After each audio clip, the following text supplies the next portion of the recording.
My daughter-in-law banned me from her family-only wedding, then demanded the keys to my $5 million villa.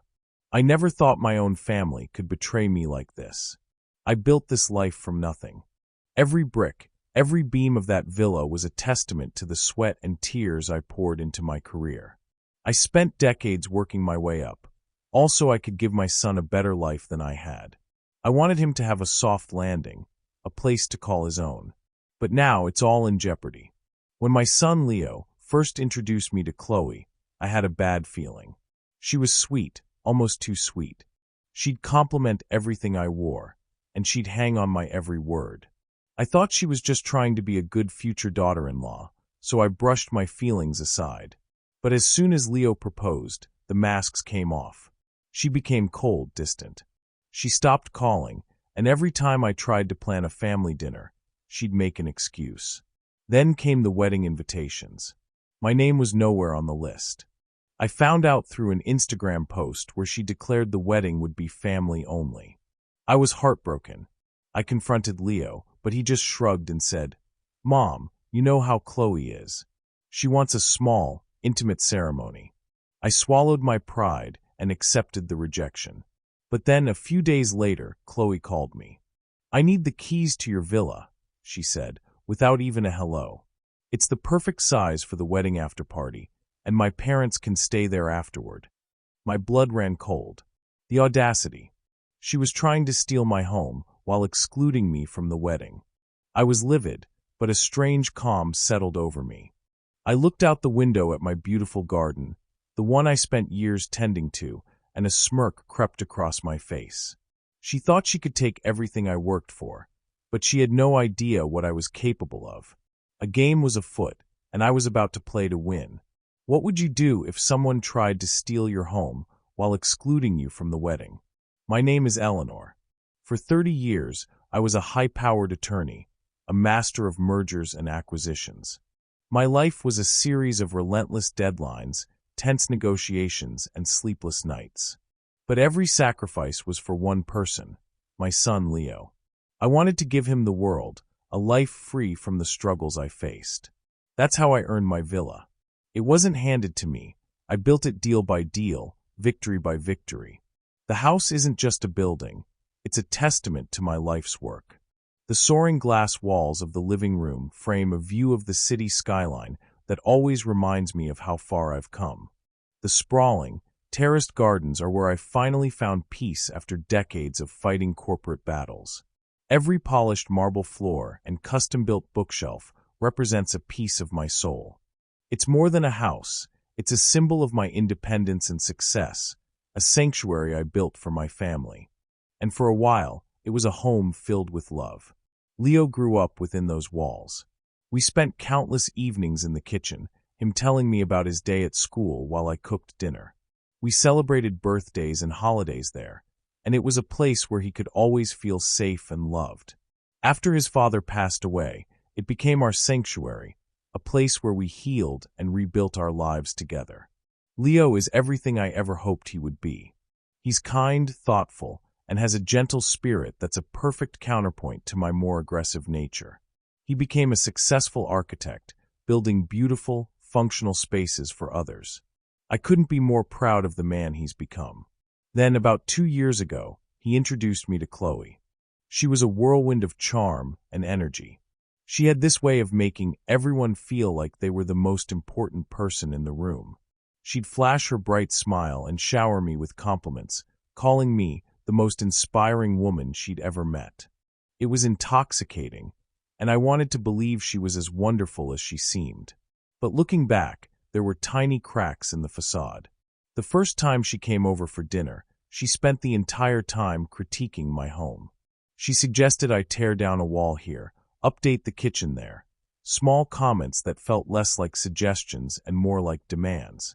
I'd laugh it off, thinking she was just an interior designer with a passionate eye. Then there was the time she saw my car. I drive a classic Mercedes, a gift I bought for myself after closing a particularly difficult deal.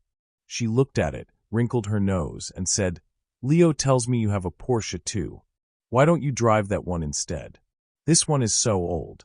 It was a subtle dig, but it felt like she was trying to diminish something that was so meaningful to me. The biggest red flag was the way she talked about her own family. She'd often complain about them, calling them traditional and not ambitious enough. I felt a pang of sympathy for her, but I also worried about how she'd treat my son and me if we ever fell short of her expectations. These were small things, easy to ignore when I was so happy to see Leo in love. Now, I see they weren't small at all. They were the first signs that she saw my life not as a testament to hard work, but as a resource to be exploited. I just didn't want to believe it. The news didn't come in a dramatic phone call or a tense face-to-face confrontation. It arrived in an email. A beautiful, digital invitation with a picture of Chloe and Leo smiling in a sun-drenched field. The subject line was, "You're invited," and a small wave of relief washed over me. For months, I'd worried I'd somehow upset her, that her silence meant something was wrong. This was it, a sign that everything was okay. I clicked it open, a smile on my face. My smile vanished. The invitation was addressed to the Smith family, my brother's last name, not mine. I scrolled down, looking for my name, my title as mother of the groom. Anything. But there was nothing. Confused, I went to Chloe's social media. There, on her Instagram, was the same picture with a new caption. "Our wedding is going to be a small, intimate, family-only affair." My blood ran cold. Family only. That meant my son's father's family, his aunt, his cousins. Everyone but me. The mother who raised him. The woman who built the very foundation of his life. The exclusion was so blatant, so cruel, it felt like a punch to the gut. It was a cold, calculated move, designed to hurt me in the deepest way possible. I called Leo immediately, my hands trembling. "Leo, what's going on?" I asked, my voice barely a whisper. I saw the invitation and the Instagram post. "What do you mean by family only?" A long, agonizing silence stretched between us. I could hear him taking a deep breath, like he was preparing for a lecture. "Mom, I'm so sorry," he finally said, his voice flat and devoid of emotion. "It's just, Chloe wants a very private ceremony. We just want it to be our close family. You know, her parents, her brother, her aunt. But what about me? I'm your mother," I choked out, tears welling in my eyes. "Why am I not invited to my own son's wedding?" "Chloe feels like you wouldn't fit in," he said, his voice dropping to a low mumble. "She thinks you're too loud, too dramatic. It's just easier this way, Mom. Please try to understand." His words were like a dagger. Loud, dramatic. These were the same things Chloe had always complimented me on, the same traits she'd called inspiring in the early days. He was using her words, her excuses, to justify her cruelty. The son I had dedicated my life to was choosing his fiancée's whims over me. It felt like I was being erased, like my entire relationship with him was being devalued and thrown away. I wanted to scream, to rail against his weakness, to demand a better explanation. But all I could manage was a choked sob. He offered no comfort, no reassurance. He just repeated his hollow apology and told me he had to go. The next few days were a blur of phone calls and whispers. Relatives who had seen the invitation would call me, offering their condolences and saying how awful it was, but none of them stood up for me. There was only awkward silence. My brother, who was on the guest list, called and said he was uncomfortable with the situation. But he didn't offer to skip the wedding in solidarity. He just said he was sorry and that he couldn't get involved. The silence from everyone who was supposed to be my support system was just as painful as the ban itself. I tried to swallow my pain, to tell myself it was a small, temporary cruelty. I told myself that once they were married, things would go back to normal. But then, her next demand nearly knocked me off my feet. The call came a few days after the wedding ban. My phone screen lit up with Chloe's name, and a wave of confusion washed over me. After her callous exclusion of me from the wedding, what more could she possibly want? I took a deep breath, steeling myself for her fake pleasantries. "Eleanor, hi. I hope you're doing well," she chirped, her voice dripping with an artificial sweetness that grated on my nerves. "I know things have been a bit crazy with the wedding planning, but I was hoping we could talk about something important. I remained silent, allowing the awkwardness to hang in the air. I wanted to see how far she would go with her act. "Well," she continued, her voice losing its sugary edge, "Leo and I have decided we need a place for our wedding after-party, and your villa would be just perfect. The gardens are so beautiful for photos, and it's big enough to host all of our guests." My heart hammered against my ribs. Our guests. The guests she chose over me.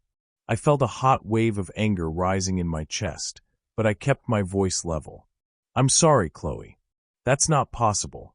There was a brief silence, then a sharp intake of breath on her end. The sweetness was gone entirely, replaced by a cold, demanding tone. "Look, Eleanor, let's not play games. I know you're upset about the wedding, but this is a small favor. After all, Leo will inherit the house one day anyway, so it's practically ours already." The audacity of her statement took my breath away. She was not only trying to steal my home, but also using the very fact of my son's inheritance as leverage. She was acting as if my life's work, my home, was a mere plaything to be used and discarded at her convenience. The anger I felt was so potent I could taste it, metallic and bitter. "I built this house, Chloe," I said, my voice dangerously calm. "Every piece of it. It's not a party venue." "Oh, come on," she scoffed. "Don't be so dramatic. It's just for a few hours. And besides, think of the exposure. We'll have a professional photographer there, and the photos will be all over social media. It will be great for the house's value." I had to clench my fists to keep from shouting. Her entitlement was staggering. She saw my home, not as a sanctuary, but as a backdrop for her wedding photos, a tool to be used for her own selfish gain. She saw me not as a person, but as an obstacle to be moved aside. "I'm sorry, Chloe," I said again, my voice a whisper. "The answer is no." The line went dead. She had hung up on me. I stood there for a long time, the phone still clutched in my hand. My mind was racing, a whirlwind of emotions swirling inside me. The heartbreak of the wedding ban was now coupled with the blinding fury of her demand. She didn't just want to exclude me. She wanted to take what was mine, too. She wanted to erase me from my own life, to claim my home and my son as her own. A strange calm settled over me. This was no longer just about a wedding. This was about respect, about dignity, about fighting back against someone who believed they could take anything they wanted. I walked over to the window, the city lights twinkling below, and a small, dangerous smile crept across my face. She thought she was playing chess, but she was a pawn on a much bigger board. She had no idea what she had just set into motion. I had spent my life building a fortress, and now it was time to defend it. She wanted a fight. She was about to get one. The moment the call ended, my rage cooled, replaced by the calculating focus of a seasoned attorney. Chloe had made a grave mistake. She had underestimated me, assuming my heartbreak made me weak.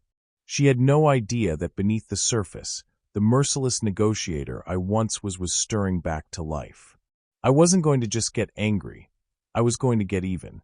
And I was going to do it the only way I knew how, with ruthless precision. I spent the next few hours in my home office, the same room where I had closed billion-dollar deals. I pulled out old legal documents, the very ones that detailed the purchase and ownership of the villa. I reviewed every clause, every tiny detail, searching for any possible vulnerability. I found none. The house was in my name, and my name alone. I had a clear title, and there were no loopholes. The next morning, I called my old law firm. I spoke with my protégé, a sharp young woman named Sarah whom I had mentored for years. I didn't give her the full story, just the essentials. A legal consultation regarding a property and a series of hypothetical questions about what would happen if a future family member tried to claim ownership or access to a property without the owner's consent. "Eleanor," Sarah said, a slight note of concern in her voice, "this sounds like something out of a daytime drama." "Let's just say a family dispute is brewing," I replied, my voice steady. "I need to ensure my assets are completely protected. What legal steps would you recommend to prevent unauthorized access?" We spent an hour on the phone, going over potential scenarios. Sarah advised me on drafting a formal notice of trespass to be served on anyone who tried to enter the property without my express permission. We also discussed changing the locks and installing a state-of-the-art security system. I even asked her about the legal ramifications of having a guest remove personal items from the home. Sarah was brilliant and discreet, and I trusted her completely. She had no idea the scope of my plan, but she gave me the tools I needed. My quiet preparations began immediately. I hired a security company to install new cameras and motion sensors around the perimeter of the villa. I changed the security codes and had the locks on every single door rekeyed.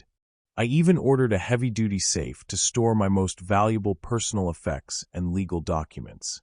It felt like I was fortifying a fortress against an invading army, which in a way I was. I also reached out to a trusted private investigator, a former associate from my corporate days. I asked him to run a complete background check on Chloe.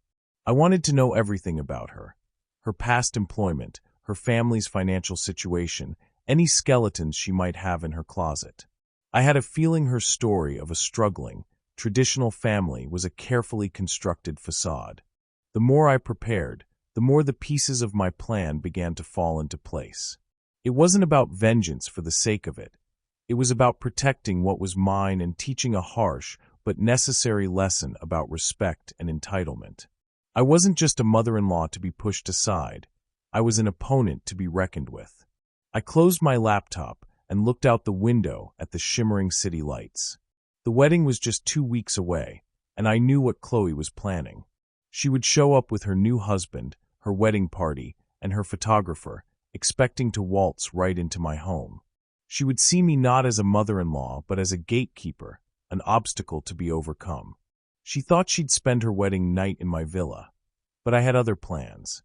The wedding day arrived with a brilliant golden sun, a stark contrast to the storm that was about to break. I stayed home, of course, but I wasn't in the dark. My trusted friend and ally, Sarah, the sharp young woman from my law firm, was my eyes and ears. She was a guest at the wedding, a neutral party I could rely on for honest updates. Her texts began to come in as the ceremony started. "Chloe looks radiant," she wrote, followed by a photo of Chloe in a designer gown, a tight smile on her face. "Leo seems a bit distracted, though." The service was a picture-perfect affair, a carefully curated fantasy of love and happiness. Chloe had gotten exactly the wedding she wanted, filled with all the people she wanted. The real show, however, was about to begin. As the reception began, the messages from Sarah changed from simple updates to a live play-by-play. "They're getting ready to leave for the after-party," she texted. "Chloe is practically glowing." Sarah had no idea what was coming, and I chose not to enlighten her just yet. I wanted her to be a witness, not a conspirator. At 7 p.m., my doorbell rang. I had been expecting it. I walked to the front door and looked through the peephole. A small group of people was standing on my doorstep: Chloe, Leo, her parents, and a videographer. Chloe had a triumphant smirk on her face, and Leo looked nervous, avoiding my gaze. I remained perfectly still, a silent sentinel in my own home. A moment later, a new message from Sarah came in. "They're gone." They all just piled into a limo, heading to a secret location for the after-party. I knew exactly where that location was. I waited. First, Chloe tried the key she must have secretly made. Nothing. The lock wouldn't turn. Then she tried to enter the code I had given Leo months ago. The keypad flashed red, and an alarm began to chirp softly. The smirk on Chloe's face was replaced by a look of confusion. I opened my door, stepping out onto the porch. My heart was pounding, but my voice was as calm as ever. "Is there a problem, Chloe?" I asked, my gaze fixed on her. Her composure crumbled. "What did you do?" she hissed, her voice low and venomous. "Why don't the keys work?" "I've updated the security on my property," I replied. "You and your guests are not authorized to be here. This is private property." Leo stepped forward, his face pale with a mix of shame and anger. "Mom, what is this?" "Chloe needs to get inside. The whole wedding party is coming here." "Not anymore," I said, a slight smile playing on my lips. This is my home, Leo. It's not a wedding venue. And since I wasn't invited to your family-only wedding, you and your guests are not invited here. As if on cue, a security patrol car pulled up to the curb. My private security team had been watching from a distance, just as I instructed. An officer got out and approached my front steps. "Is everything all right, ma'am?" he asked. "Everything is fine, officer," I said, maintaining eye contact with Chloe and Leo. "These people are trespassing on my property. I would like them to leave." The officer turned to Chloe, his face impassive. "I'm afraid you have to go," he said. "This is a private residence, and the owner has asked you to leave." Chloe's eyes welled up with tears, not of sadness, but of pure, unadulterated fury. "You can't do this," she screamed. "This is insane. You're ruining my wedding." "No, Chloe," I said, my voice cutting through her hysterics. "You did that all on your own." The carefully constructed fantasy she had built, the perfect day she had so selfishly planned, was now unraveling before her very eyes, right on my front steps. It was the perfect ending to a very, very long day. The scene on my front steps was a masterpiece of my own making.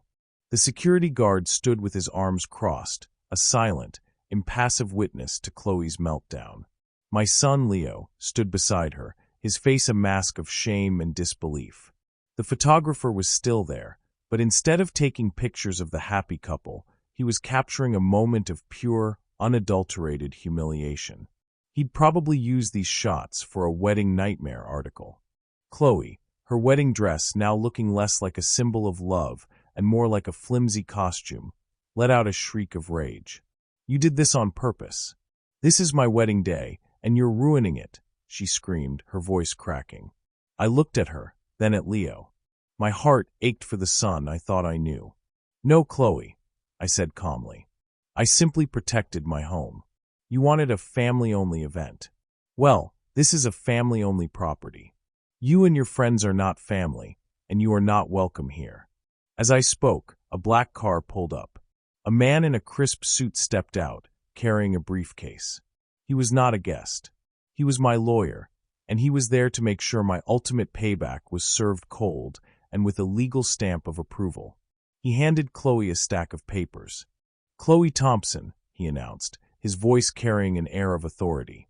"I am serving you with a formal notice of trespass. Any further attempts to enter this property will be met with legal action."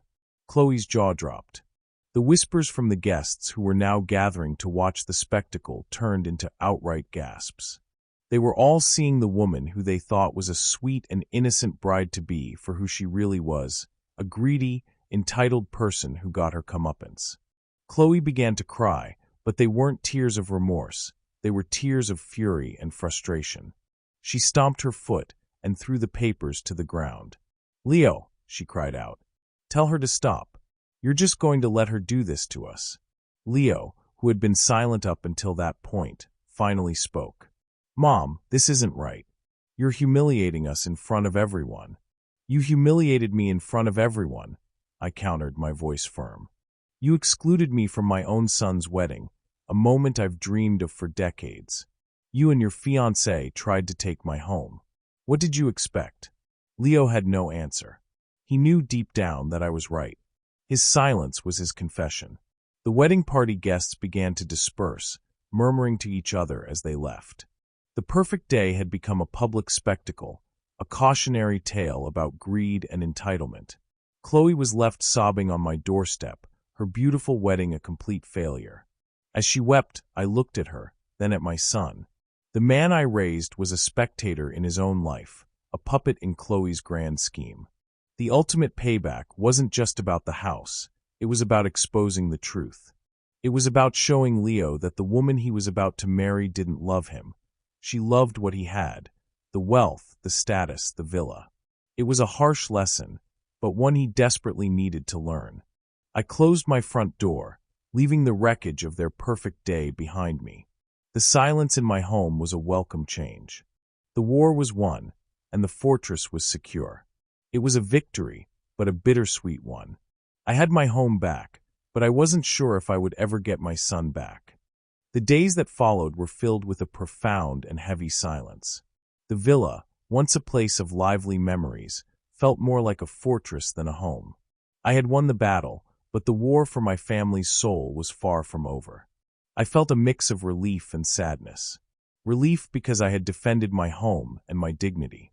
Sadness because of the brutal, heartbreaking way I had to do it. My relationship with my son was now in a fragile state. He tried to call me a few times, but his calls were filled with excuses and vague apologies. He never truly acknowledged the pain he caused. I didn't want a half-hearted apology. I wanted him to understand the weight of his actions. I realized that my love for him was unconditional, but my respect was not. He had to earn his way back into my life by facing the truth of what he had done. He had to understand that boundaries are not meant to be broken for the sake of another person's greed. This experience taught me a powerful and painful lesson about family. I had always believed that blood was thicker than water, but I learned that respect and honesty are the true foundation of any relationship. My son, blinded by the false allure of his fiancée, had forgotten that. He had allowed a manipulative, entitled woman to come between us, and for that, he would have to face the consequences. I am empowered by the fact that I stood up for myself, but my heart is heavy with the knowledge that it came at a great cost. As for Chloe, I heard through my lawyer that she called the wedding off just a few days after the incident. The perfect life she had so desperately tried to build had crumbled to dust. I don't feel a sense of triumph. I just feel pity. She had everything to gain and nothing to lose, but in the end, her greed cost her everything. This whole ordeal made me question so many things. Would you have handed over the villa or played my game? Should I forgive my son or cut him off for good?